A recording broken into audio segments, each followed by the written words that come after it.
I stood at the edge of my kitchen, fingers wrapped tightly around my mug of tea. The porcelain felt warm, almost grounding, but my chest was anything but calm. Just a few feet away, seated at my old oak table, were Emily and Dylan. She was glowing, still riding the high of her wedding. Her cheeks were rosy from laughter. Dylan had his hand resting behind her chair, all easy smiles and confident posture like he belonged here.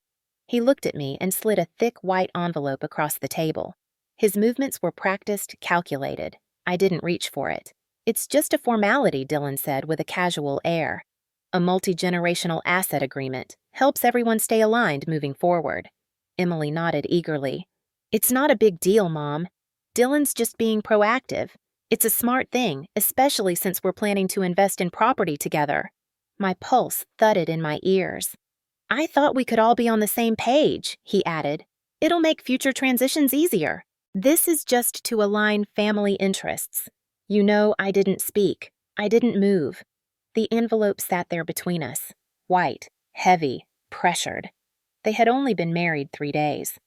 3 days! And already there was talk of aligning estates, consolidating interests, planning around assets. And they hadn't even left for their honeymoon yet. I knew then that something was wrong. Deeply wrong. I waited until they left before I opened it. Inside were legal documents formatted with clean margins and polite language. The header read, "Asset Integration Agreement." My name was already typed in. So was Emily's, and Dylan's. The section in bold that caught my eye was about parental declarations of current and future assets. They wanted access to whatever I owned, including what they didn't know I had, and thank God I had never said a word about it. Not to Emily, not to any lawyer, not even to the bank. Because 3 months earlier, I had quietly inherited over $7 million after my husband passed, and I had locked it away in a trust only I could access. At that moment, I knew something else, too. Dylan was not here to start a family. He was here to start a takeover. My name is Sarah. I am 58 years old, and I have lived on the same Texas farmland for over 3 decades. It belonged to my husband's family before it was ours. We raised chickens, planted peach trees, and built a life full of quiet dignity. I was a school teacher for 25 years. After my husband passed, I retired early to care for the land, but mostly to keep something familiar around me when everything else had changed. My husband's name was Peter. He worked in energy development and had the foresight to invest in a small clean energy startup back in the early 2000s. For years, it was just a side project, something he believed in more than he expected to profit from. But just 6 months before he died, the company was acquired in a private merger, and Peter's shares, unnoticed by almost everyone, quietly became worth over $7 million. He left it to me sealed in a holding trust he had created before his final hospital stay. No one knew, not even Emily, and I intended to keep it that way. My daughter Emily is 29. She's sharp, talented, and a little too trusting. She left for Austin when she turned 20, started a small design firm with friends, and built a modest career as an interior designer. She has an eye for color and a heart that's far too soft for the world she moves through. When Peter died, she came back for a few weeks but couldn't stay long. The grief was too fresh. The house reminded her of everything she didn't want to feel. I didn't blame her. I let her go. Then, 6 months ago, she came home for a weekend visit and brought Dylan with her. He was charming, attentive, and said all the right things. He asked about the farm, complimented my roses, even offered to help fix the gate without being asked. I knew his type the moment I saw him. The ambition behind the smile, the performance behind the gestures. But Emily was lit up around him. After years of heartbreaks and long work hours, she finally looked happy. So I said nothing. When they announced their engagement just 3 months after meeting, I smiled and congratulated them. I told myself she was old enough to decide. Maybe I was wrong. Dylan is 31, supposedly a co-founder of some tech-driven logistics company, but no one seems to know its name, its investors, or what exactly it does. He dresses like someone who wants to look rich more than someone who is. Custom shoes, flashy watch, but borrowed vocabulary. His stories are always just vague enough to sound impressive, just rehearsed enough to make people feel out of their depth. Emily didn't see that. Or maybe she didn't want to. He moved quickly. Too quickly. Within a month, he was staying at her apartment full-time. By the second month, he had keys. By the third, he was suggesting they buy a place together. They married under the oak trees just beyond the barn. I baked the cake myself. No outside caterers, no extravagant planners, just friends' family flowers from the field. It was simple and beautiful. Emily cried when she said her vows. Dylan didn't. Now 3 days later, he was at my kitchen table asking for a signature. I stared at the papers long after they left. The sunlight had started to fade through the kitchen window, casting long strips of shadow across the table. My fingers ran along the top page, slowly feeling the weight of the paper, the coldness of its intention. It was a formal document labeled Multi-Generational Asset Integration Agreement, a neat title for something designed to bind my resources into their hands. On the second page there, it was in bold font Section 4 Immediate Asset Realignment. The clause stated that any substantial holdings from parental estates were to be declared and integrated into a central trust. Emily had signed. Her handwriting was rushed, like she hadn't read more than the first paragraph. I tried not to blame her. Dylan probably made it sound like the right thing to do, probably told her it was smart, forward-thinking, responsible. He always wrapped manipulation in charm. I had seen it before in different men, younger men, older men. But Dylan had refined it into something smoother, more subtle. And Emily, in her eagerness to build a life, didn't see the trap being laid at her feet. I couldn't undo her signature, but I didn't have to give mine. Not yet. I placed the documents in a drawer and locked it. Then I opened the other drawer, the one only I ever touched. Inside was a slim folder labeled quietly with my husband's initials. The trust was sealed and separate, filed under a holding name that no one could trace back to me without the right keys. That money was invisible to the world. Untouchable. But now I had to protect it in more than theory. I needed a shield. The next morning, Dylan made small talk at breakfast like nothing had happened. He offered to take the truck into town to get new hinges for the gate. Emily was chatting about honeymoon plans. They would leave in 2 days, spend a week in Colorado. I nodded along, polite, engaged, smiling at the right moments. But inside, something had already shifted. I wasn't just wary anymore. I was preparing. After they left for the hardware store, I called Mr. Tate. He answered on the second ring. "It's Sarah," I said, keeping my voice even. "I need you to come by the house." "Of course," he said. "Is this about Peter's trust?" "No," I replied. "It's about protecting it." When he arrived, I laid everything out. The contract Dylan had left, the signatures, the clause on future assets. Mr. Tate listened without interruption, nodding slowly as he flipped each page. "You believe he's targeting your estate," he said. "I know he is," I answered. "But I don't want to confront him. Not yet. I want to bait him." Tate leaned back. "What do you have in mind?" I outlined it carefully. We'd create a secondary financial profile. A decoy. One that suggested I had access to a smaller, more modest inheritance, something not enough to draw official attention, but just enough to tempt someone looking for a payday. We'd create a trail old bank records transfers, even a minor local investment with my maiden name. Something findable. Something hackable. "You want him to take the bait," Tate said. "I want to know what he'll do if he thinks he found something," I replied. "If he moves on it, we'll know exactly what his intentions are." Tate gave a short nod.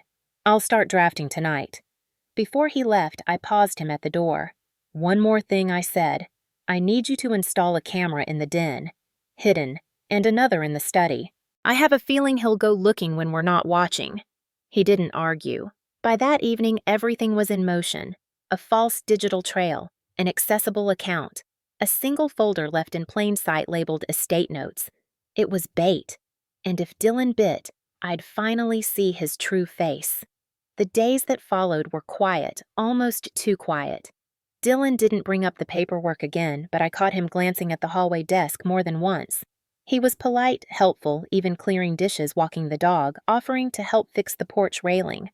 On the surface, he was everything a mother could want for her daughter. But behind those gestures, I saw calculation. The folder labeled Estate Notes remained untouched on the outside, but I repositioned it slightly each night, just enough to tell if someone moved it. On the third night, it was off-center by half an inch. The following morning, the drawer I had left half open was pushed closed. Not all the way, not enough to be obvious, but enough to confirm what I suspected. He was looking. I didn't say a word. I didn't want to startle him. The trap was still being set. On day 4, Emily and Dylan packed their bags for the honeymoon. I stood at the door and smiled, hugged my daughter a little tighter than usual, and waved as they drove down the gravel road toward the airport. The house fell silent after they left, the kind of silence that doesn't calm you but sharpens your senses. I walked through every room, checking the cameras, the files, the email alerts we had programmed with Mr. Tate. Everything was in place. Then I waited. 48 hours later, a flag appeared on my phone. A login attempt from an IP address in Denver, Colorado. The same hotel Emily had mentioned during breakfast. The decoy account had been accessed. Someone had tried to initiate a transfer of $200,000 from the fake inheritance account to a digital wallet under a generic holding name. The attempt failed, of course. The account was firewalled and monitored by Mr. Tate's firm. But it was enough. Dylan had made his move. He thought I wouldn't notice. He thought I was just another grieving widow who didn't understand how online banking worked. What he didn't know was that I had once helped Peter design the original data flow for the trust. I understood the numbers better than most. I called Tate immediately. He bit, I said simply. Let's build the file. Over the next 24 hours, Tate and his team pulled IP logs, timestamps, and user agent data.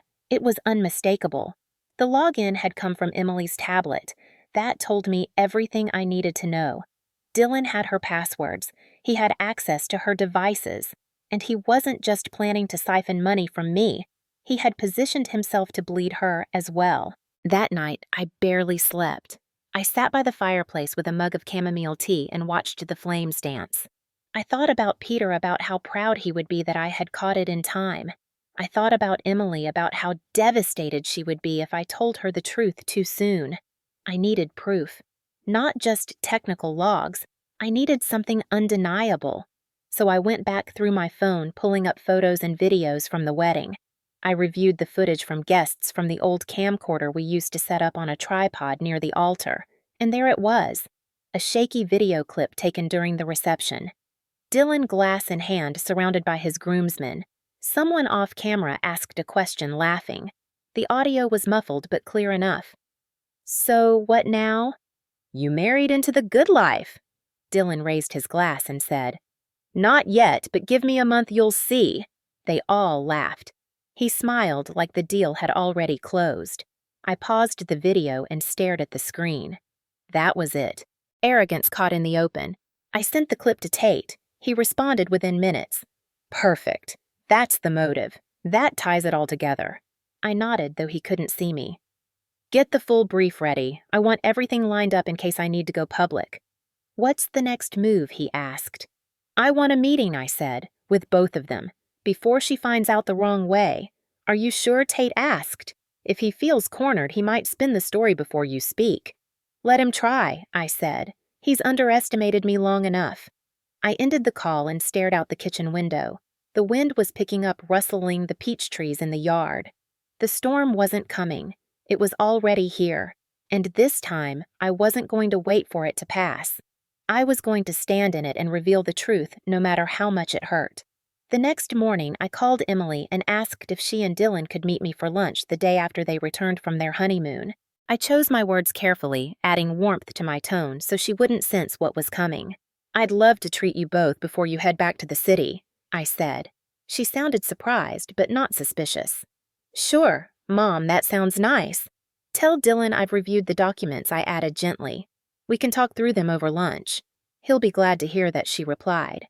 I ended the call and sat back in my chair, knowing full well that lunch would not be what they expected. I contacted Mr. Tate and confirmed the plan. He would be present but silent, posing as an old friend joining us for a meal. No legal threats, no confrontations, just quiet power. The lunch would happen at the Old Vineyard Cafe 10 minutes outside town, scenic, private, and quiet. I booked a table by the garden fountain under the same arbor where Peter and I had once celebrated our anniversary. The symbolism wasn't lost on me. I had Greg print the full decoy document, the fake inheritance summary showing a balance of just over $200,000 after taxes and debts. It was clean, simple, unimpressive. I wanted Dylan to see it and realize he had already pushed too far for too little. The next afternoon, they arrived right on time. Emily looked radiant in a pale blue dress, her smile wide, though her eyes carried a trace of confusion. Dylan wore a gray blazer and sunglasses even in the shade, always trying to look important. We exchanged hugs, sat down, and ordered. Small talk came first. Honeymoon stories, a missed flight, some hike through the mountains that turned into a couple's photo shoot. I smiled, nodded, asked polite questions. I watched Dylan more than I listened. He was waiting for an opening, and when the plates were cleared, he took it. "Sarah," he said, leaning forward, "I really appreciate you taking time for this. I know the paperwork might have felt sudden, but Emily and I just want to build something thoughtful with you, something that secures our family's future." I smiled back with equal measure. "I appreciate that, Dylan." And I did read the documents. I reached into my bag and pulled out the fake summary sealed in a simple folder. I placed it gently on the table between us. "This is a breakdown of my current assets. After Peter passed, there were some outstanding debts I hadn't shared with Emily. This is what remains." Dylan opened the folder and scanned it. His face didn't change at first, but I saw his jaw tighten ever so slightly. The number at the bottom, $210,000. He looked up and nodded. "Thank you for being transparent," he said. "Of course," I replied. "Transparency is important." I turned to Emily. "I didn't want to burden you with all the financial details after the funeral. I thought I could handle it quietly." She looked confused but nodded. "I understand. I'll be rolling the remainder into a simple annuity," I added. "Nothing fancy, just enough to cover retirement comfortably." Dylan reached for his glass of wine, his hand steady but his smile faltered. He wasn't expecting this. He thought he'd found a golden door, and now it was a rusted gate. The silence at the table stretched a little too long. Then he pushed his chair back and smiled again. "Well, I need the restroom. Excuse me." He walked away slowly, deliberately. I turned to Emily. Her eyes were on the folder. "Is that really all that's left?" she asked. "Yes," I said softly. "Your father believed in long-term investments, but not everything worked out. And the medical bills—" I let the sentence trail off. It wasn't a lie, just not the whole truth. She nodded, but her gaze was unsettled. "He said you threatened him," she added. "Did you?" "I told him I wouldn't sign anything without my own legal review," I replied calmly. That must have seemed threatening to him. She blinked and looked away. When Dylan returned, he had composed himself, but there was an edge to his voice. "I really appreciate your honesty, Sarah. This changes nothing between us. Family is family." I nodded but didn't speak. Lunch ended with polite hugs and forced smiles. They drove away in silence, and I stood by my car watching the dust settle on the gravel path. The trap was sprung. And now I waited for the backlash I knew was coming. It took only 2 days before the fallout began. I received an alert from Mr. Tate's system early in the morning while I was watering the front garden. The flagged activity was another attempt to access the decoy account. This time it was more aggressive. Whoever it was tried 3 different passwords each, a variation of my name. Peter's birth year and Emily's middle name. It was not random guessing. It was someone who thought they were close enough to know. Tate called me directly. Same IP location. Same device ID. Denver. Tablet listed under Emily's Apple ID. I said nothing for a moment, just listened to the breeze rustling the hydrangeas behind me. Then I said quietly, "He's not giving up. He believes the account is real," Tate replied. "Which means he believes there's more behind it." "Of course he does," I said, "because someone like him never believes the surface story." That evening, I received a message from Emily. Short and cold. "Mom, Dylan says you've been spying on us. Can we talk before this goes further?" I stared at the screen. He had gone on offense, tried to paint me as the paranoid one. I didn't reply. Instead, I sat down and reviewed the footage from the Den camera. 2 nights before the honeymoon, Dylan had returned from the store alone. He had waited until Emily went upstairs. Then he walked into the den, sat at the desk, opened the estate notes folder, and snapped photos with his phone. He then logged into the decoy profile, browsed for several minutes, and placed the folder back exactly where it had been. The footage was clear enough to see the reflection of the account summary in his glasses. The next morning, I called Tate. "Let's package it all," I said. "The logs, the video, the wedding footage. I want a full report." "Are you planning to go to court?" he asked. "Not unless I have to," I replied. "But I want to be ready if he pushes again." "Understood," he said. "We'll have the file ready in 48 hours. I spent the rest of the day preparing the house, dusting, folding linens, cooking. It wasn't out of nervousness. It was ritual, something to give my hands purpose while my mind braced for confrontation. The following afternoon, I texted Emily, "Come by the house alone. I made your favorite lemon cake." Her reply came after an hour. "Just me." "Yes." "I need to talk to you privately." She arrived at 2. Her car rolled up the drive slowly. She stepped out wearing sunglasses, her posture tense. When she entered, I greeted her with a hug. She didn't return it. We sat at the kitchen table. I served her cake. She didn't touch it. "Emily," I began slowly, "I need to tell you something, and I need you to hear all of it before you say anything." Her eyes didn't blink. I took a deep breath. "Dylan accessed an account that wasn't his. He used your tablet. He attempted multiple withdrawals. We have the logs, the timestamps, the footage." Her face crumpled instantly. "No," she whispered. "He wouldn't." "He did," I said, "and I set the trap because I suspected something. I didn't want to believe it, but I had to be sure." She stood quickly, backing away from the table. "You tricked him. You tested him. I protected you." I said, my voice calm. "I didn't want you married to a man who sees you as a key to someone else's money." "You've always hated who I chose," she said sharply. "This isn't about hate," I replied. "It's about facts. And you deserve the truth no matter how painful." She was shaking now, her eyes filling with tears. "He said you were trying to control us, that you wanted to keep me here on the farm forever." I stayed silent for a moment. Then I said, "Do you believe that?" She looked down. "I don't know what to believe." "Then look at this," I said, sliding the tablet across the table.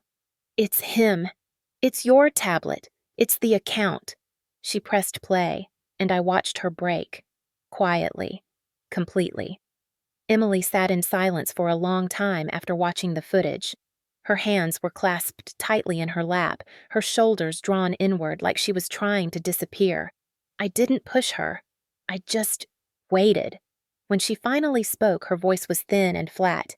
"He lied to me," she said. "He said you were paranoid, that you didn't want me to be happy." "I know," I replied gently.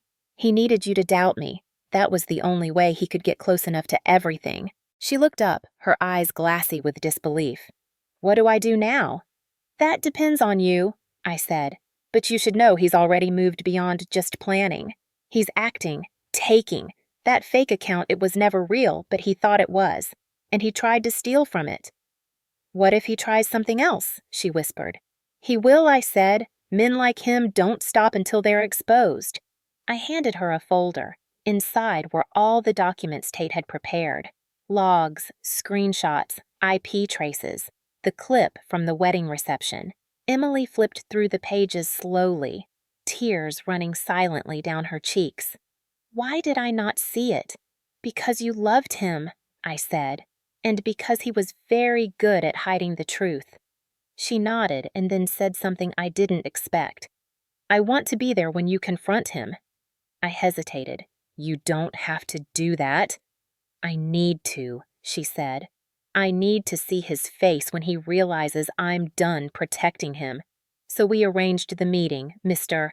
Tate booked a room at a small legal office in the next town over. It had glass walls, security cameras, and no emotional ties. It was the perfect neutral ground. Tate would be there quiet but present. Emily and I would face Dylan together. The day of the meeting, I dressed in a navy blouse and slacks. No jewelry, no emotion. Emily wore black, her hair pulled back, her expression unreadable. When Dylan arrived, he was 10 minutes late.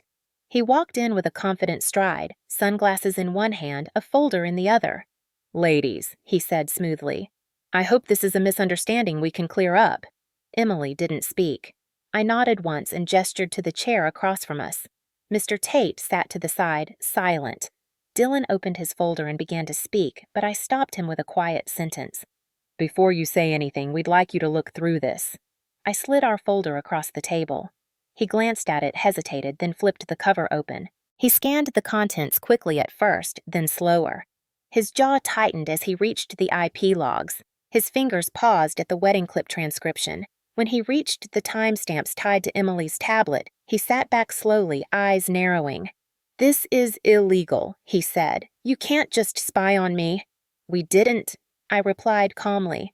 "You accessed a private account using someone else's device. That's called unauthorized entry. You baited me," he said. "You lied." "I protected myself," I corrected him. "And more importantly, I protected my daughter." Dylan looked at Emily, his charm flickering. "You really think I was after her money?" "It wasn't mine," she said coldly. "You went after my mother. I was planning for our future," he said louder now. "Everything I did was for us." Mr. Tate spoke for the first time. "Then you'll have no problem signing this." He slid another folder across the table. It contained a legal release, an annulment agreement, and documents to relinquish any claim to shared accounts properties or future earnings tied to Emily or her family. Dylan laughed a bitter sound. "You think you can push me out like this?" "You pushed yourself out," I said. "We're just formalizing it." "If I refuse?" he asked. "Then this file goes to the authorities," Mr. Tate replied, "and possibly the press." Dylan stared at the folder for a long time. Then, with exaggerated calm, he pulled a pen from his pocket. He signed each page without comment. When he finished, he stood. "You'll regret this," he said, voice low. "No," I replied. "I'll sleep better than I have in weeks." He left without another word. The room felt lighter the moment the door clicked shut. Emily sat perfectly still for a few seconds. Then her shoulders shook and she began to cry. I moved to her side and held her like I hadn't in years. She clung to me not as a child, but as a woman who had seen something shatter and knew it would take time to rebuild. We stayed like that for a while, no words. Just breath and heartbeat and the quiet strength of surviving something ugly together. The days that followed felt unreal. The legal documents had been signed, Dylan was gone, and yet the house still held traces of him in small, intrusive ways. A coffee mug in the sink, a sweatshirt he had left draped over the arm of the living room chair, a key on the entryway hook that I tossed into a drawer without thinking. Emily moved back in temporarily. She said it was just until she figured out what to do next, but I didn't ask questions. I gave her the spare bedroom clean sheets and space. She hardly spoke for the first few days, only soft thank yous and polite nods, her expression unreadable. I didn't push. Healing takes time, and I had learned long ago that silence can be more comforting than words when someone's heart is broken. One evening, I found her sitting at the kitchen table staring at the wall where Peter's framed photograph hung. She looked so much like him in that moment, tired but proud. I sat across from her without saying anything. She turned to me slowly and asked, "Did you ever think I wouldn't believe you?" I didn't answer right away. Then I said, "Yes. That's why I didn't tell you the truth at first. I was afraid of losing you and I almost did anyway." She nodded, her eyes glistening but steady. "I feel like I don't even know myself anymore," she said. "You're still you," I replied. "You just know more now. About the world. About people. That's not weakness, Emily. That's armor." She blinked, tears falling silently. "I'm sorry I didn't listen. I'm sorry I doubted you. He made me feel like you were the problem." I reached for her hand. She let me take it. "That was the plan," I said. "He couldn't have gotten close to the money without turning you against me. And he almost succeeded." "But you never told me about the inheritance," she said. "Why did you keep that from me?" I took a breath and let it out slowly. "Because I wanted to protect you, not from him at first, but from what money does to people. I wanted you to live freely, build your own life. And when Peter left that trust to me, I promised him I'd only touch it if I absolutely had to. Did you ever think I would resent you for hiding it?" she asked. "Yes," I said honestly. But I decided I'd rather have you mad at me for silence than see you married to someone who only valued you for what he could take." She didn't speak, just squeezed my hand and stood up. She walked outside and stood under the porch light staring out at the peach trees as the wind rustled the leaves. I watched her from the window, wondering what would come next. That night, she didn't go back to her room.